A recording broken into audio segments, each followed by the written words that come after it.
අයිබෝන බෙක්වන්නේ ආද දිරන මධ්‍යහන ප්‍රධාන පත්‍රිකාවේ සමගින් ප්‍රථමයෙන් අප අවධානය යොමු කරන්නේ පුවත් ශීර්ෂ පාඨය.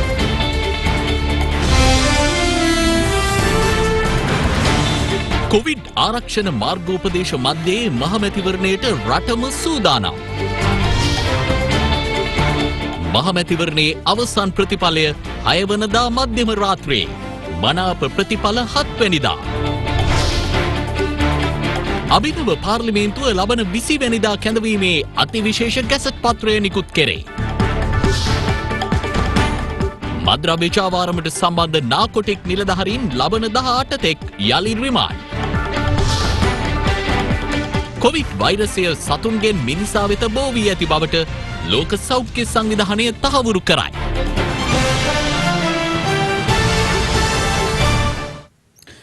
දෙදස් 20 මහමැතිවරණයේ ඡන්ද විමසීම හෙට උදෑසන 7 සිට පස්වරු 5 දක්වා පැවැත්වීමට සියලු කටයුතු සූදානම් කර තිබෙනවා. මෙවර මැතිවරණයේ විශේෂත්වය වන්නේ COVID-19 වෛරස තත්ත්වයෙන් ආරක්ෂා වීමේ මාර්ගෝපදේශවලට අනුකූලව මැතිවරණයේ පැවැත්වීමට සිදුවීමයි.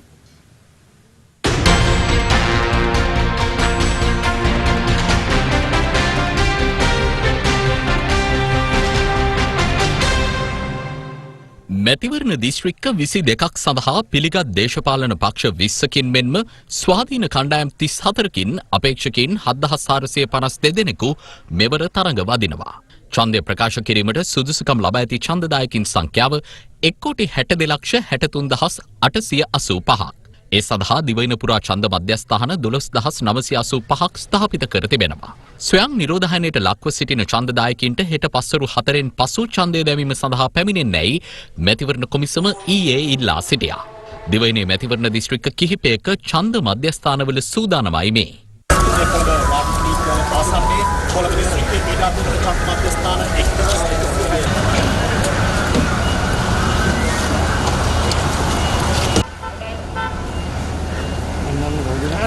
කොළඹ දිස්ත්‍රික්කයේ පිහිටවලා තියෙනවා මෙවර පාර්ලිමේන්තු මැතිවරණය සඳහා ඡන්ද මධ්‍යස්ථාන 1178ක්. ඒ වගේම ලියාපදිංචි ඡන්දදායකින් සංඛ්‍යාව 17,92,50යි. ඡන්ද පෙට්ටි රැගෙන යාම උදෑසන ආරම්භ කරලා තියෙනවා. වෙනදාට අපි එකම වෙලාවකට තමයි මේ ඡන්ද පෙට්ටිකුත් කරේ. නමුත් අද අපි තීරණය කරලා තියෙනවා අවස්ථා 3කදී තමයි පෙරවරු 8ට සහ පෙරවරු 9ට සහ පෙරවරු 10ට කියන ලාවල් 3දී ඡන්ද පෙට්ටි ඡන්ද මධ්‍යස්ථාන සඳහා යොමු කිරීම සිද්ධ කරන්නේ. මැතිවරණ ක්‍රියාවලිය සිදුවෙන අවස්ථාවේදී යම් සැකසහිත පුද්ගලයෙක් ඔබතුමාලාට හමු වුණොත් මොන වගේ ක්‍රියාවලියක්ද ඔහු සඳහා ගන්නේ? ඔව් පළවෙනිම අපේ මහජන සෞඛ්‍ය පරීක්ෂකවරු සහ අනිත් කාර්ය මණ්ඩලය උන් ස්ක්‍රීනින් ටෙස්ට් එකක් කරනවා.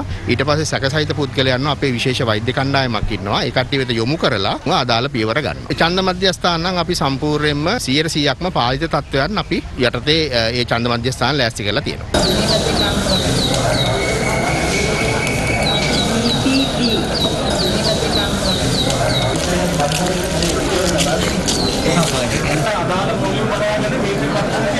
අපි ඉතාම සතුටු වෙනවා මේ වතාවේ කිසිම කරදරයක් නැතුව ගම්පහ අවශ්‍ය ප්‍රමාණයටත් වඩා ජ්‍යෙෂ්ඨ ඡන්දස්ථානාධිපතිවරු පැමිණිලා ඉන්නවා. ඒ කියන්නේ අපේ නිලධාරීන් කිසිවෙකු බියක් නැහැ ඡන්ද විමසීම් රාජකාරී වලට යන්න. කාලගුණ විද්‍යා දෙපාර්තමේන්තුව ප්‍රකාශ කළා තියුණා අදයි හෙටත් බස්නාහිර දකුණ සහ සබරගමුව වර්ෂාව තියෙනවා කියලා. අපි ඒකට සම්පූර්ණයෙන්ම සූදානම් වෙලා තියෙනවා. ඉතා ඕනෑම අධික වර්ෂා තත්ත්වයකට උනත් මුහුණ දෙන්න ආපදා කළමනා කරන මධ්‍යස්ථානයේ සහ දිසාපතිවරු සූදානමින් සිටිනවා. හෙට දිනේ ආරක්ෂාව සම්බන්ධයෙන් කිසිම ගැටලුවක් නැහැ. අපේ පොලිස් දෙපාර්තමේන්තුව සිවිල් ආරක්ෂක දෙපාර්තමේන්තුව සමග මුර සංචාර පවත්වනවා. ඡන්ද පොළවල ආරක්ෂාව තියෙනවා. ගැටලු ඇති විය හැකි බව පෙනී ගිය සෑම ස්ථානයකටම පොලිස්පතිවරයාගේ උපදෙස් මත විශේෂ කාර්ය බලකාය යොදවලා තියෙනවා. ඒකම අවශ්‍ය වුවොත් කැරළි මර්දන බලකාය කවදාවත් අවශ්‍ය වෙන්නේ නැති බව අපි ඒක දන්නවා.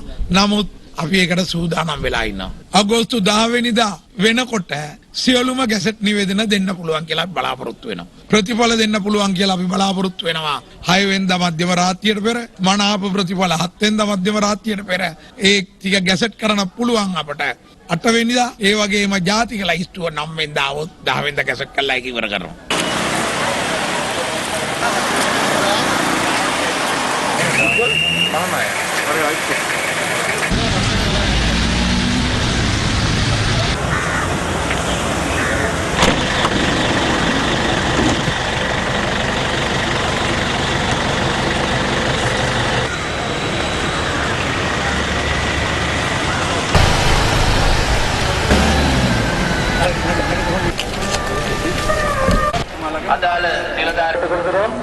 மட்டக்களப்பு மகாஜன எதிர்பார்க்கின்றோம்.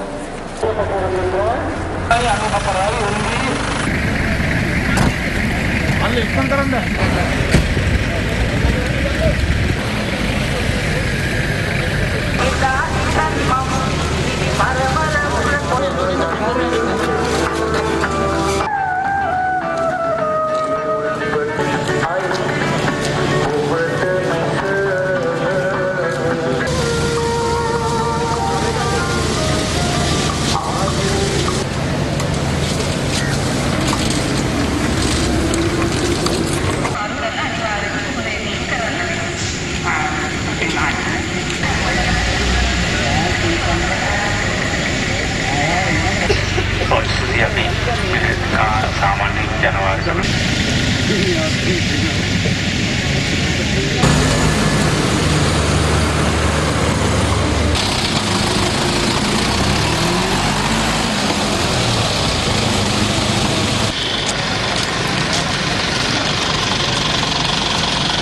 කුරුණෑගල දිස්ත්‍රික්කයේ ලියාපදිංචි ඡන්දදායකයන් 13,44,787ක් ඡන්දය දීමට සූදානමින් සිටිනවා. මේ වෙනුවෙන් ඡන්ද මධ්‍යස්ථාන 966ක් අපි සූදානම් කරලා තියෙනවා. පරිසර 4කදී ඡන්ද මධ්‍යස්ථාන වෙත ඡන්ද පෙට්ටි නිකුත් කරමින් පවතිනවා.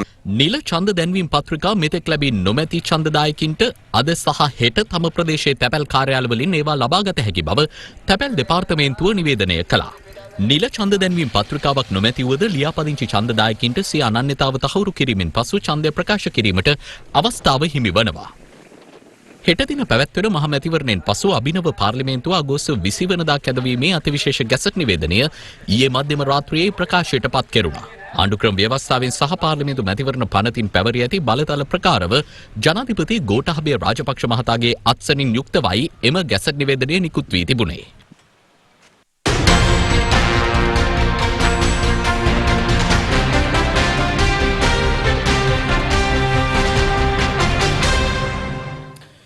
අද දින විශේෂ සජීවී මැතිවරණ විකාශය ඔස්සේ හෙට උදෑසන ඡන්ද විමසීම ආරම්භ වූ මොහොතේ සිට අවසාන ඡන්ද ප්‍රතිඵලය දක්වාම සියලු තොරතුරු ගෙනීමට අප සූදානම්.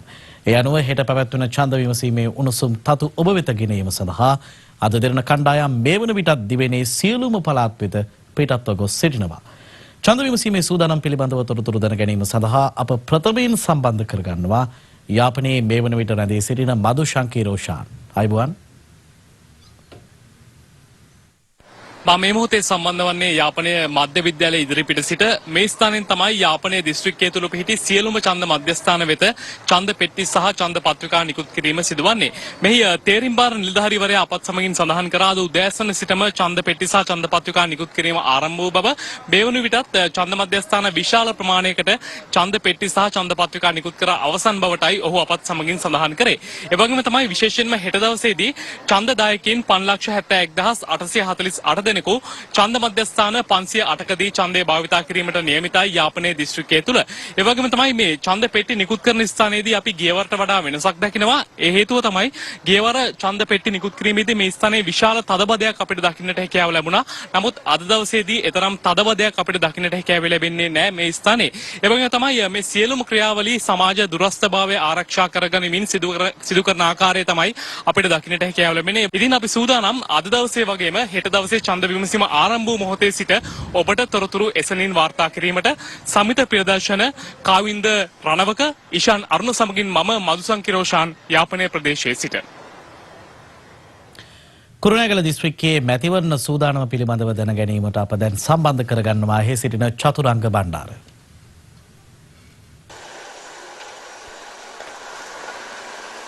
මේ ඔබ දකින්නේ කුරුණෑගල දිස්ත්‍රික් ලේකම් කාර්යාලය ඉදිරිපිටයි මෙවර පාර්ලිමේන්තු මැතිවරණය සඳහා හෙට උදෑසන 7 සිට පස්වරු 5 දක්වා කුරුණෑගල දිස්ත්‍රික්කයේ තුල මැතිවරණ ආසන 13ක් තුල ඡන්ද ප්‍රකාශ කිරීමට නියමිතව පවතිනවා. ඡන්දදායකයන් 13,48,807 දෙනෙකු. විශේෂයෙන්ම මතක් කරන්න ඕනි කුරුණෑගල දිස්ත්‍රික්කයේ තුලින් සභිකයන් පාර්ලිමේන්තු මන්ත්‍රීවරුන් 15 දෙනෙකු මෙවර පාර්ලිමේන්තු මැතිවරණයෙන් තෝරාපත් කර ගැනීමට නියමිතව පවතිනවා. කුරුණෑගල දිස්ත්‍රික්කයේ පුරාවට අපි උදෑසන සිට කළ සංචාරවල දැක්වන හැකියාව ලැබුණේ මේ වන විට දැඩි සෞඛ්‍ය ආරක්ෂක ක්‍රමවේද පාවිච්චි කිරීම සඳහා සෞඛ්‍ය අංශ සහ ශ්‍රී ලංකා පොලිසිය එක්ව කටයුතු කරන ආකාරය අපට දකින්නට පුළුවන් වුණා. මෙයයි කුරුණෑගල දිස්ත්‍රික්කයේ අලුත්ම තත්ත්වය. පුබුදු දීපානන්ද අජිත් වික්‍රමසිංහ සමගින් තරුපති සමගින් මම චතුරංග බණ්ඩාර කුරුණෑගල දිස්ත්‍රික් ලේකම් කාර්යාලයේ ඉදිරිපිට සිට. දකුණු පළාතේ මැතිවරණ සූදානම් පිළිබඳව දැන ගැනීම සඳහා දැන් අප සම්බන්ධ කරගන්නවා තංගල්ල නගරයේ රැඳී සිටින හසිත විජේවර්ධන. ඔවුලයි රෝබ කිව්වා වගේ අපි මේ මොහොතේ ඔබත් එක්ක සජීව සම්බන්ධ වෙන්නේ තංගල්ල නගර මැදේ ඉඳන් 2020 මහමැතිවරණයට දකුණු පළාතේ පවතින සූදානම් කොහොමද? ඒ පිළිබඳව විමසා බැලීම සඳහා අද දවසේදී අපි ගාල්ල මාතර හම්බන්තොට මේ දිස්ත්‍රික්ක තුනේම සංචාරවල නිරත වුණා. කියන්නට සතුටුයි ඉතාමත්ම සාමකාමී වාතාවරණයකින් තමයි දකුණු පළාත සූදානම් වෙමින් තියෙන්නේ මෙවර මහමැතිවරණය සඳහා. ඒ වගේම අද උදෑසන 8ට දකුණු පළාතේ දුරබැහැර ප්‍රදේශ සඳහා ඡන්ද පෙට්ටි රැගෙන යාමේ කටයුතු ආරම්භ කෙරුණා. විශේෂයෙන්ම පසුගිය මහමැතිවරණයට සාපේක්ෂව ගත්තම මෙවර සෞඛ්‍ය මාර්ගෝපදේශන වලට අනුකූලව තමයි මේ කටයුතු සිදු කරන්නේ. විශේෂයෙන්ම සෞඛ්‍ය වෛද්‍ය නිලධාරීන්ගේ අධීක්ෂණය යටතේ තමයි මේ ඡන්ද පෙට්ටි රැගෙන යාමේ කටයුතුත් මේ ප්‍රදේශ පුරාවටම අද දවසේදී සිදු කරන්නේ. ඉතින් ඊටාත්ම සාමකාමී වාතාවරණයක් යටතේ දකුණු පළාත සූදානම් වෙමින් තිබෙනවා මෙවර මහමැතිවරණය පැවැත්වීම සඳහා. හෙට උදෑසන 4 ඡන්ද විමසීම ආරම්භ වීමත් එක්ක ඉතින් අපි සූදානම් ඉන්නවා අද රාත්‍රියේදී මේ පවතින සූදානම් පිළිබඳව ඔබට තොරතුරු ගෙන එන්නට දැන් සමුගන්නවා තුෂාර විජේසූරිය සමිත් ජීවන් සමගින් මම හස්ත විජේවර්ධන නැවතත් සම්බන්ධතාවේ ප්‍රවෘත්ති මැදිරියට.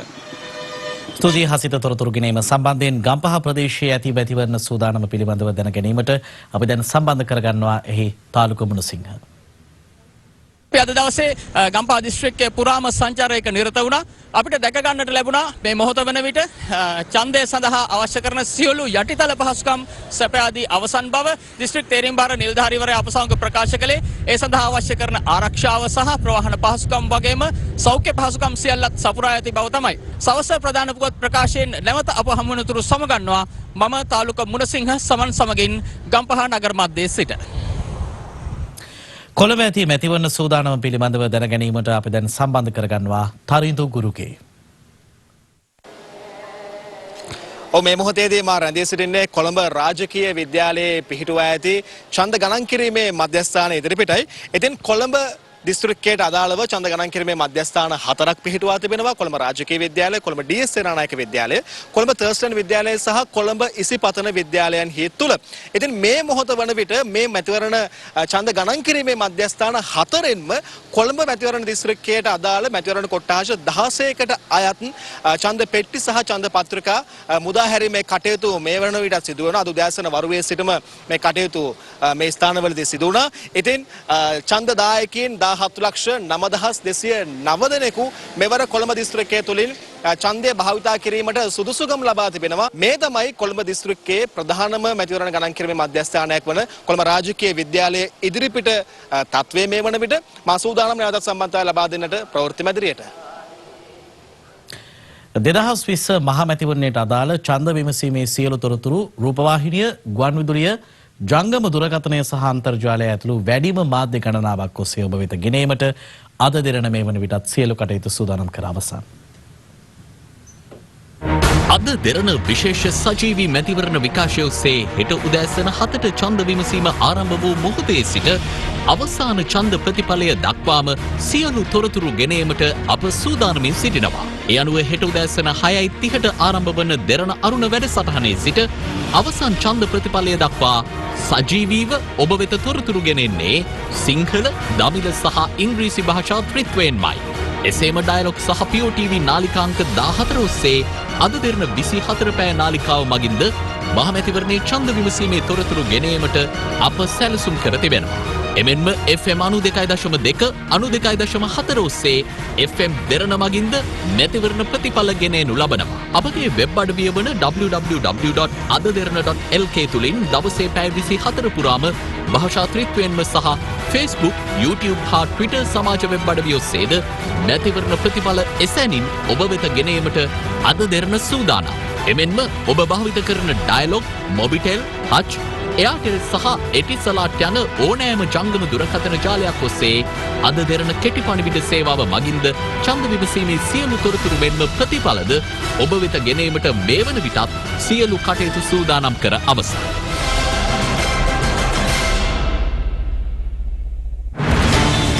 කොවිඩ් ආරම්භය හෙළිවේ. බන්ධනාගාර විනාශක කාර්යාංශයේ නිලධාරීන් 13 දෙනා ලබන 18 වැනිදා දක්වා තවදුරටත් රිමාන්ඩ් භාරයේ තැබීමට කොළඹ ප්‍රධාන මහේස්ත්‍රාත් ලංකා ජයරත්න මෙනවිය අද නියෝග කළා.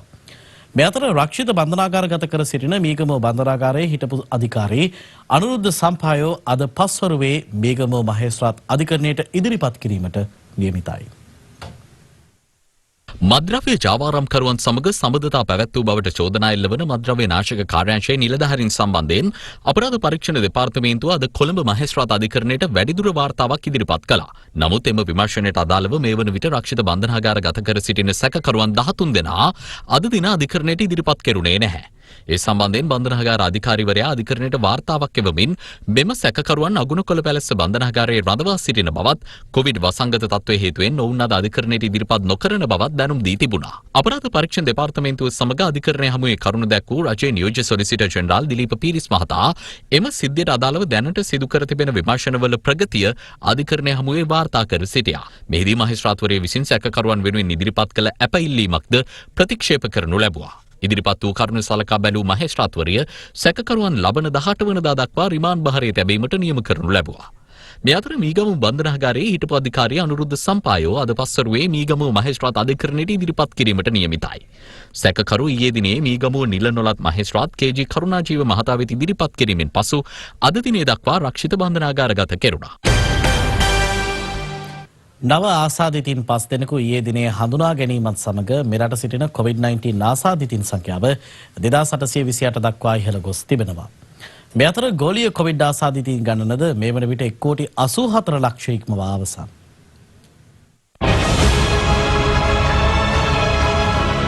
ඊයේ දිනේ මෙරටින් හඳුනාගත් COVID-19 ආසාදිතයන් 5 දෙනා අතරින් සිව් දෙනෙකු සෞදි අරාබියේ සිට මෙරටට පැමිණ තිබුණා. අනික ආසාදිතයා ලංකාපුර ප්‍රදේශයෙන් හමු වූ එක් ආසාදිතයෙකුගේ ආශ්‍රිතයෙක්. ඒ අනුව මෙරට සමස්ත ආසාදිතයන් ගණන 2828ක් දක්වා ඉහළ යනවා. කෙසේ වෙතත් ඒ අතුරින් පුද්ගලයන් 2517 දෙනෙකු මෙවන විටත් පූර්ණ සුවය ලබා රෝහල් වලින් පිටව ගොස් අවසන්. තවදුරටත් රෝහල්ගතව ප්‍රතිකාර ලබන්නේ ආසාදිතයන් 300 දෙනෙකු පමණයි. මේ අතර චීනයේ කොවිඩ් ව්‍යාප්තිය සහ වසංගතයේ ආරම්භක අවධිය සම්බන්ධයෙන් ලෝක සෞඛ්‍ය සංවිධානය සිදු කළ විමර්ශනය අවසන් වී තිබෙනවා. එහිදී හඳුනාගෙන ඇත්තේ කලින් පැවසූ පරිදිම වෛරසය සතුන්ගෙන් මිනිසා වෙත බෝ වී ඇති බවයි.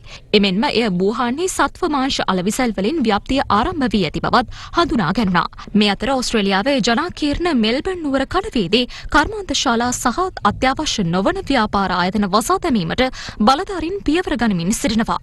ඒ දිගින් දිගටම සමාජ සම්ප්‍රේෂණය ඔස්සේ COVID-19 ව්‍යාප්ත වීම පාලනය කිරීම සඳහායි.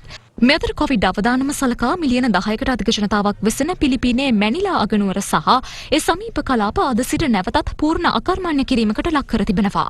ඉදෙස් මාධ්‍ය වාර්තා කරන්නේ නෝර්වේ රාජ්‍යයට අයත් MSM රෝල්ඩ් ආමසන් නෞකාවේ මගීන් සහ කාර්ය මණ්ඩල සමාජිකයන් 41 දෙනෙකු කොවිඩ් වෛරසයට ගොදුරු වී ඇති බවයි.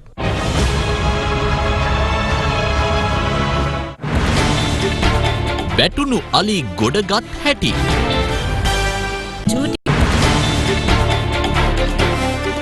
ශ්‍රී දළදා මාලිගාවේ ඇසළ පෙරහැර මංගල්‍යයේ අවසන් රඳෝලි පෙරහැර ඊයේ රාත්‍රී 7:14ට යෙදුණු සුබ මොහොතින් වීථි සංචාරය කෙරුණා. පෙරහැර කනඩුව වැඩම කරවීම ඉන්දිරාජා හස්තියා විසින් සිදු කළ අතර දෑල ඇතුන් ලෙස බුරුම රාජා සහ මියන් රාජා ගමන් කළා. පෙරහැර නැරඹීම සඳහා ජනාධිපති ගෝඨාභය රාජපක්ෂ මහතාද එක්ව සිටියා. මේ අතර සිව් මහා දේවාලවල දිය කැපීමේ මංගල්‍ය අද අලියුම පැවැතුනේ මහවැලි ගඟේ ගැටපේ තොටුපළේදී.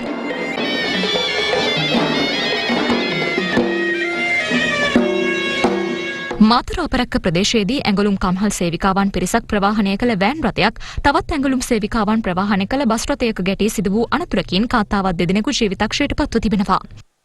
පොළොන්නරුව වැලිකන්ද වඩමුණේ ප්‍රදේශයේ වගාලින්දකට වැටී සිටි වයස අවුරුදු 40ක පමණ වන කෙනෙක් සහ ඇගේ පැටවා මුදා ගැනීම සඳහා පොළොන්නරුව වැලිකන්ද වනජීවී කාර්යාලයේ නිලධාරීන් ඊයේ මෙහෙයුමක් දියත් කළා.